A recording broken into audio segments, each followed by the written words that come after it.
Tussen banken en verzekeringskantoren in protesteert de beweging tegen de graaikultuur van de hege heren, zoals ze dat zelf nemen. Rieken worden rieker, eermen worden eermer. Net elke ien is wiers met de onwijzigheid van de demonstranten. Langharige, ongewassen hippies die niet willen werken. En ja, daarmee wordt eigenlijk tekort gedaan aan de ideeën die wij hier proberen uit te dragen.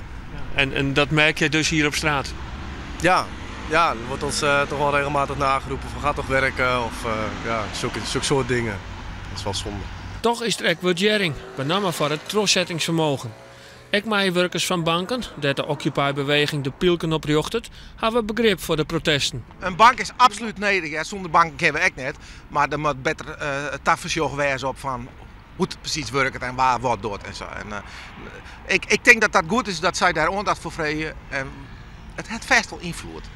Ik vind het wel gezellig. Ik ben er altijd wel om griezen, want wat ze nou weer voor spreuken in de deel zetten. Ja, best genoeg. Geen les van? Nee, helemaal niet. Nee. Ja, ze nou en dan is een auto op stoepen. Maar hier is ik gauw genoeg weer voort, dus laat ze maar lekker gebeuren. Op 11 november wordt de eerste tenten opslaan. Nu staan de trijenstiks met een verste groep van haast 30 demonstranten.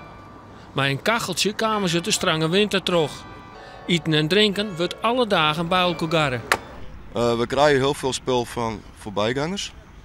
Van de bombielwinkel ook. En ja, voor de rest nemen wat met van huis. En dat gooien we dan bij elkaar en dan gezamenlijk koken.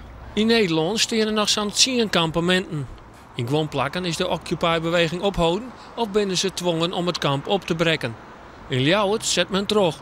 Ja, wij blijven hier nog heel lang staan. Ja. Zolang de situatie het erom vraagt, moet je er tegen in verzet komen.